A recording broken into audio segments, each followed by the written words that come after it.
Welcome to the deep dive, where we Oh, try to cut through the noise for you.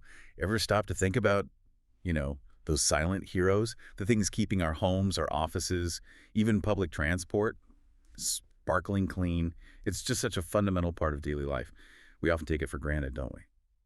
Well, today we're plunging right into the fascinating world of the global household cleaning chemicals market. It's a sector that's become, well, more vital than ever, really. And our mission here is simple. Extract the most important nuggets of knowledge from a pretty detailed market research report, basically give you a shortcut to being well-informed. and vital is the right word. We're talking about a market with some serious momentum. If you look at the big picture, this global market recorded sales revenue of just over, say, $6.4 billion in 2021. For $6.4 billion dollars to start with. Exactly. But what's really compelling is where it's heading. It's expected to grow to over $8.1 billion by 2025 Right. and then surge. Re- Really surge to an incredible $13.1 billion by 2033. Yeah, and this isn't just, a slight bump. It represents a robust compound annual growth rate, the CAGR of over 6.1%. That shows really solid, consistent expansion worldwide. Something fundamental seems to be shifting with that kind of steady, significant growth. Okay, let's unpack this a bit because, wow, a market set to more than double in just over a decade. That's not just a trend, is it? It feels more like a seismic shift. Consumer behavior, industry priorities, something big. So the question isn't just if it's growing, but how and why, especially across the globe. What really stands out when you start breaking down this impressive growth by region? Are we seeing unexpected hotspots, or is it truly universal momentum? Well, what's fascinating is just how universal it really is. Although, with varying intensities, different drivers underneath. Take North America, for instance. Strong performance there. It hit about $1.8 billion back in 2021. Okay. And it's projected to reach over $3.4 billion by 2033. $3.4 billion dollars, so significant growth there too? Definitely. And within North America, the United States is the clear leader. Its revenue is climbing towards, let's see, over $2.6 billion by 2033, maintaining a pretty steady 5.38% CAGR. Hmm. I think this region's stability, it's often linked to, well, established hygiene routines, plus a market that constantly innovates, new product formulations, things like that. Canada and Mexico are also showing, consistent, healthy growth, contributing quite significantly as well. Okay, so North America's performance is robust. Mhm. What story does Europe's market tell us then? Similar patterns across the Atlantic, or are we looking at a different picture? Europe's definitely on a significant upward trend, too. It's moving from about $1.3 billion in 2021 Wow. to an expected $2.5 billion by 2033. That's a healthy 5.65% CAGR. Also very solid. Very solid. And Germany really stands out within Europe, a particularly robust CAGR, 6.38%, growing from around $253 million to over $524 million in that same period. Yeah, and countries like the UK, Spain, Italy, France, they're all contributing strongly. Solid expansion across the board there. Even Russia, though maybe at a comparatively slower pace, it's still showing clear progression. What's interesting in Europe, I think, is how much of this growth seems influenced by stringent regulatory standards. Ah. And also a strong consumer preference for eco-friendly or, sustainable cleaning solutions. That's a big driver there. Right, that makes sense. Now, I'm particularly keen to understand the Asia-Pacific story. We often see just incredible dynamism there across so many sectors. What are the standout factors here? What's contributing to its leading growth rate in this particular market? Oh, absolutely. Asia Pacific is, well, it's truly the powerhouse in this space, no question. It surged from over $2.4 billion in 2021 2.4. to a forecasted $5.2 billion in 2033. That leads all regions. It's got the highest CAGR, 6.75%. 75%. That's really moving. It really is. And this is where you really see the impact of, say, rapid urbanization and increasing disposable incomes. It just shines through. China is the largest single contributor, of course, projected to more than double its market value in this period. Wow. But India is seeing an even higher CAGR, 7.76%. Probably higher than China's growth rate. Yeah, in terms of the rate, driven by its massive population, obviously, and that expanding middle class. Yeah. Huge demand. And even, smaller markets like Singapore or the broader Southeast Asia region, they're experiencing exceptional expansion, AGRs above 7%. So it's widespread across the region. Absolutely. It's just a very dynamic Harry. You've got new consumers continually entering the market, driving demand for everything from basic to specialized cleaning products. That's quite a surge, yeah, particularly in Asia. Hmm. So it's clearly not just the, let's say, the usual suspects showing growth. It feels like a truly global phenomenon. Yeah. Are other continents catching this wave too? Yeah. South America, Yeah. Africa, Middle East, driven by similar things like urbanization? Or are there unique regional nuances? They certainly are catching the wave. South America, for instance, it's growing from about $381 million in 2021 Okay. to over $807 million by 2033. That marks a healthy 6.43% CAGR. Also above the global average. Right. Brazil is a major player there, naturally. But countries like Argentina, Colombia, Peru, Chile, they're all maintaining strong momentum, TGRs above 6.2%.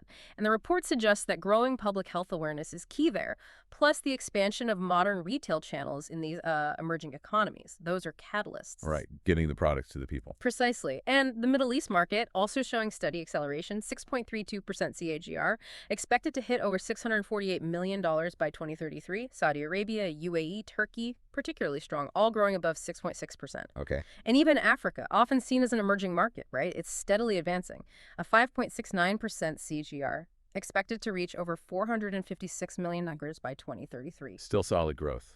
Still solid, yes. And South Africa impresses within that with a 6.28% CAGR. So these regions, they're seeing growth fueled by, I'd say, a combination of things. Urbanization, definitely. Rising hygiene standards, and also localized innovation. Localized innovations like what? Well, things tailored to specific climate needs, or maybe cultural cleaning practices, or even specific water hardness issues in a region. Ah, interesting. So tailored solutions.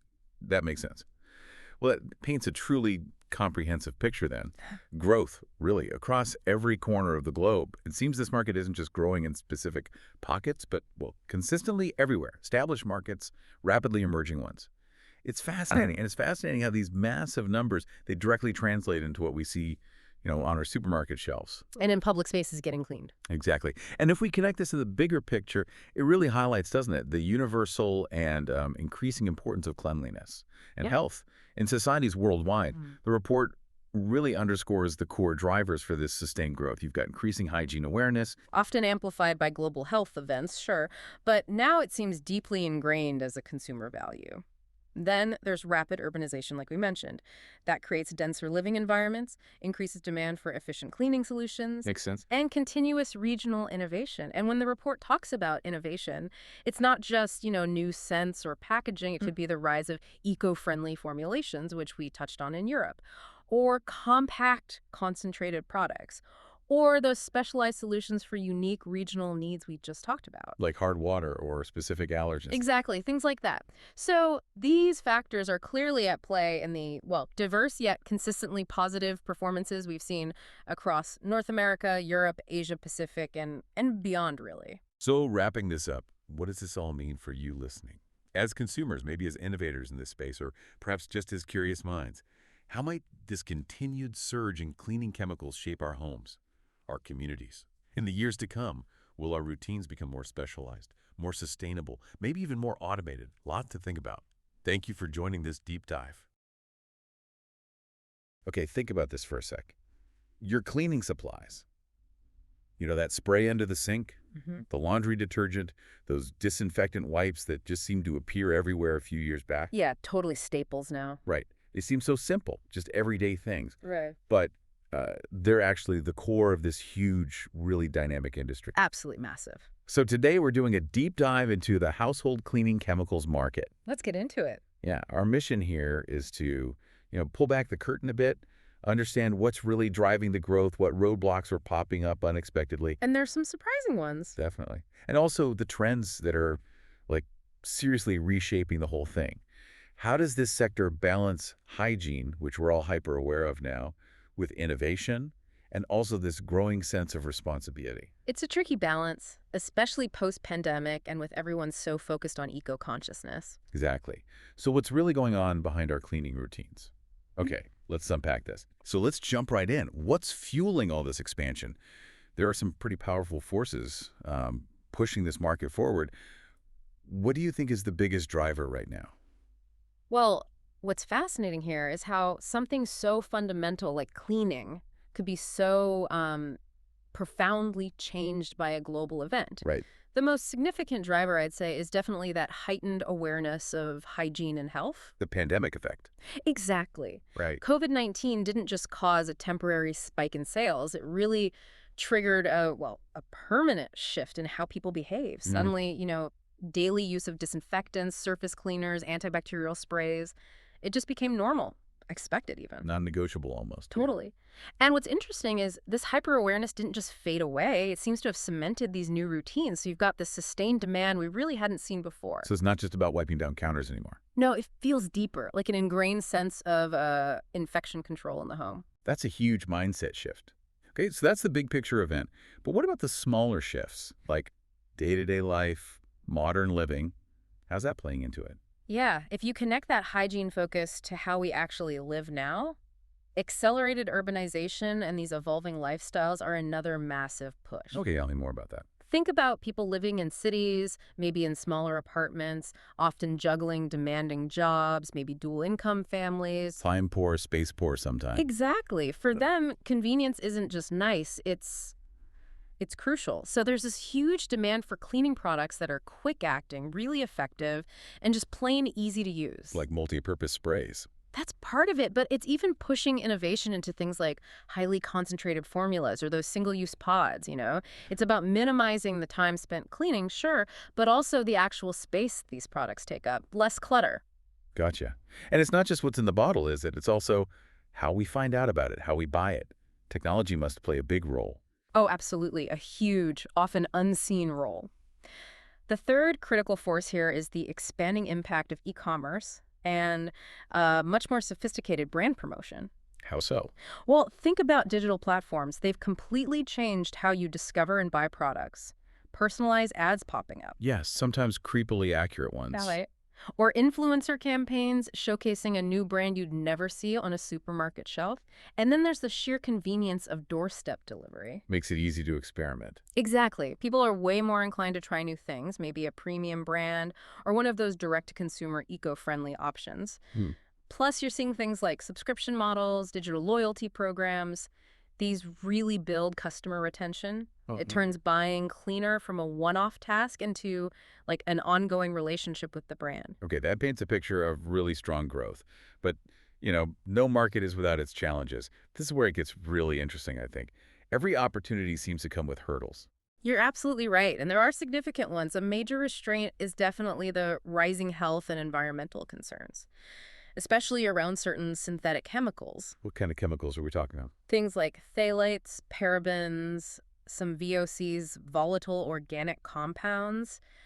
Consumers are getting much more wary about ingredients that might trigger allergies or respiratory issues, skin problems. Yeah, you hear more about that now. For sure. And this is driving a really significant pivot towards greener, non-toxic alternatives. But it's not just ingredients. There's also huge concern over chemical runoff getting into waterways and just the sheer amount of plastic packaging. The mountains of plastic bottles. Exactly. It's pushing the whole industry towards hopefully genuinely sustainable practices, not just, slapping a green label on things. And then you layer on top of that the wider economy. Mm-hmm. Things like global supply chains. What does that do? Oh, that's another big one. The rising cost of raw materials is a constant headache for manufacturers. Like what kind of materials? Things like surfactants, they're key for cleaning and foaming, or solvents derived from petrochemicals, even the plastic for the packaging itself. Prices for these have spiked quite a bit. Why is that? It's a mix of things. Global supply chain disruptions we all felt, fluctuating oil prices, even just increased demand from other industries wanting the same base chemicals. So what's the impact? Well, the big corporations, they can probably absorb some of that pressure on their margins, but for smaller, maybe more innovative businesses, they really struggle. It's hard to keep prices competitive, sometimes hard to even stay afloat. And that, unfortunately, can stifle competition and innovation across the whole sector. Right. So even if a brand wants to be innovative or greener, these external pressures make it really tough. Incredibly tough. And then there's always regulation, the government side of things. Precisely. That hurdle of stringent government regulations is enormous, and it's global. You've got bodies like the EU with its REACH regulations, or in the U.S., something like California's Proposition 65. They're implementing much tighter controls. On what exactly? On pretty much everything. Product formulation, what ingredients have to be disclosed, how things are labeled, even rules around waste disposal. Sounds complex. It is. And adhering to all these rules means costly, extensive testing, getting certifications, sometimes even completely reformulating products. Wow. For new brands especially, this can really slow down how quickly they can get a product to market. It bumps up R&D costs significantly, and if they don't get it right, fines, product recalls, Yeah. it's risky. Yeah, it raises that big question, doesn't it? How do these companies manage to innovate, grow out new stuff, while also navigating this complex, often slow-moving regulatory landscape? It's a real tightrope walk, a constant balancing act. Okay, so it's a challenging environment in some ways, Yeah. but despite that, the market's clearly still very dynamic. We're seeing some really fascinating trends reshaping its future. What's standing out the most to you right now? The most prominent trend, without a doubt, is the rising popularity of eco-friendly and natural products. Yeah. This isn't just a small niche anymore, it's gone mainstream. Really? Mainstream. Absolutely. You have conscious consumers, think parents, pet owners, people just generally focused on health. They are actively looking for safer, plant-based alternatives, stuff free from those harsh chemicals we mentioned. So what are brands doing? They're responding in a big way, not just using vague natural labels, but getting certifications, like from the EPA's Safer Choice program. They're offering products that are biodegradable, fragrance-free, genuinely toxin-free. It reflects a deeper shift, moving beyond just cleaning effectively to cleaning responsibly. That makes sense. What about trends driven more by, well, just making life easier? Convenience. We all want things to be simpler. Oh, for sure. That leads right into the next big thing, the surge in demand for multifunctional and versatile formulas. All-in-one cleaners. Exactly. Shoppers are really gravitating towards cleaners that genuinely work well across multiple surfaces, glass, tiles, wood, metal, whatever. Saves having loads of different bottles under the sink. Precisely. It's partly about saving space, reducing that cabinet clutter, but it also streamlines the whole shopping experience. Less decision fatigue. And for those busy urban consumers we talked about, a single product handling multiple jobs is a huge time saver. It just simplifies their routine in a really appealing way. Yeah, I can see the appeal there. Okay, and finally, what about the companies themselves taking the lead on environmental solutions? Not just the stuff inside the bottle, but the bottle itself. Yes, that brings us to a really impactful trend. This growing emphasis on refillable and sustainable packaging. Like those refill pouches? Exactly like those.